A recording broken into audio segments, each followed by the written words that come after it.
સૌથી ભયંકર પૂરનો સામનો કર્યો હતો, પરંતુ ફરી વડોદરાવાસીઓને આવા ભયાવહ સંકટનો સામનો ન કરવો પડે તે માટે તંત્રએ કમર કસી લીધી છે અને તેના ભાગરૂપે સૂર્યા નદીના કિનારે તૈયાર થઈ રહ્યું છે બફર લેક। જોકે તેની કામગીરીના પ્રારંભે જ અનેક સવાલો ઉઠી રહ્યા છે। વડોદરા કોર્પોરેશન દ્વારા વિશ્વામિત્રી પ્રોજેક્ટ અંતર્ગત બફર લેકના નિર્માણનું કામ હાથ ધરાયું છે।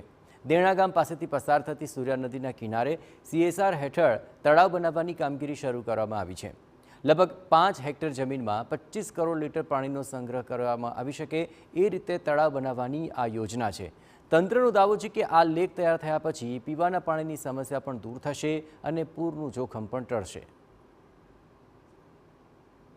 5 હેક્ટર જગ્યામાં આપણે જે બનાવવાના છે એમાં 25 કરોડ લીટર જેટલું પાણી સંગ્રહ થશે અને આવનારા સમયમાં આને પાણીના સ્ત્રોત તરીકે ઉપયોગ કરીને આસપાસના લોકોને પીવાનું પાણી પૂરું પાડવામાં આવશે। પૂર નિવારણ કમિટીના સૂચન મુજબ જ છે અને આ પૂરમાં રિલેક્સેશન થાય એના ભાગરૂપે આ કામગીરી છે। આ લેક બનાવવાથી અહીંયા આગળ આપણે બફર સ્ટોક પાણી મળશે। જે આજવા સરોવરના 62 દરવાજા ખોલીએ એ આ જે સૂર્યા નદી અહીંથી વહી રહી છે એમાંથી એ પાણી આવીને વિશ્વામિત્રીમાંથી વહી જતું હતું, તો એ બધું જ પાણી વહી ના જાય અને જેટલું આપણે સંગ્રહ કરી શકીએ એટલું કરીએ અને એનાથી એટલું પાણી ઓછું નદીમાં આવે। તો ધારો કે પૂરની પરિસ્થિતિ ઊભી થાય તો એટલું પાણી અહીંયા જો અટકી જાય તો એટલું ઓછો ત્યાં આગળ ઇફેક્ટ આવે અને આ પાણીને ભવિષ્યમાં આપણે પીવાના પાણી તરીકે ઉપયોગ પણ કરી શકીએ એ રીતનું આયોજન કરવા જઈ રહ્યા।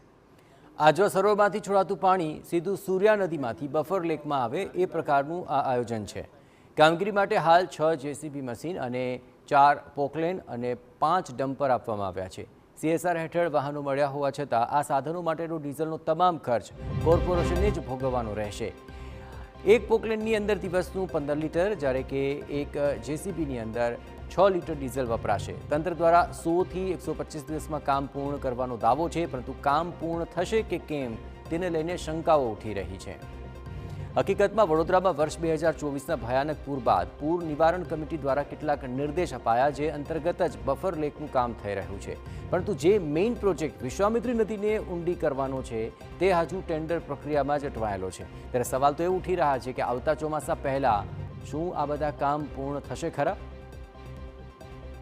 કોઈ કારણસર જ્યારે ટેન્ડર આવ્યું તો એને રીટેન્ડર કર્યું અને હવે આગામી એકાદ અઠવાડિયામાં જ એનું ફરીથી પ્રોસેસ પૂરો થશે અને એ કામગીરી પણ ઝડપથી ચાલુ થશે ને 100% વિશ્વામિત્રીને ચોમાસા પહેલાં અમે ઊંડીને પહોળી કરવા માટેના ચોક્કસ પ્રયત્નો નહીં પણ પૂરું જ કરીશું એવી ખાતરી।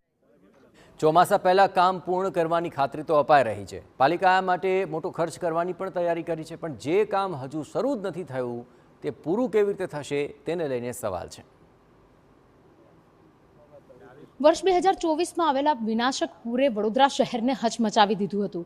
ત્યારબાદ વડોદરાનું તંત્ર, રાજ્ય સરકાર, તમામ લોકો સચેત થયા અને વિશ્વામિત્રી પૂર નિવારણ કમિટીની રચના કરવામાં આવી। આ કમિટી દ્વારા એક રિસર્ચ તૈયાર કરવામાં આવ્યું, એક રિપોર્ટ તૈયાર કરવામાં આવ્યો જે રાજ્ય સરકારને સોંપવામાં આવ્યો અને રાજ્ય સરકાર દ્વારા કામગીરી માટેની મંજૂરી ફાળવવામાં આવી। હાલ જે જગ્યા પર છે દેણા ગામ પાસે આવેલું આજે પાલિકાની જગ્યા છે ત્યાં આગળ બફર લેક માટેનું આયોજન કરવામાં આવ્યું હતું। આ બફર લેક 5 હેક્ટરમાં બનાવવામાં આવશે અને સાથે જ 25 કરોડ લીટર પાણીનો સંગ્રહ આની અંદર શક્ય છે।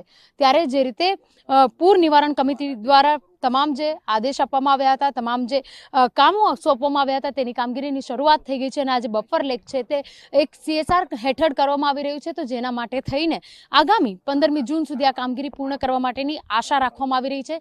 મહત્વનું છે કે અન્ય જે વિશ્વામિત્રીને ઊંડી અને પહોળી કરવાની જે કામગીરી છે તે પણ આગામી 5મી માર્ચથી શરૂ કરવાનું આયોજન છે। ત્યારે આ કામગીરી આગામી ચોમાસા પહેલા ક્યાર સુધી પૂર્ણ થાય છે તે જો પણ અહીંયા તેટલું જ અગત્યનું રહેશે। કેમેરા પર્સન રોહિત ગોયલ સાથે અંજલિ ઓઝા, TV9 વડોદરા।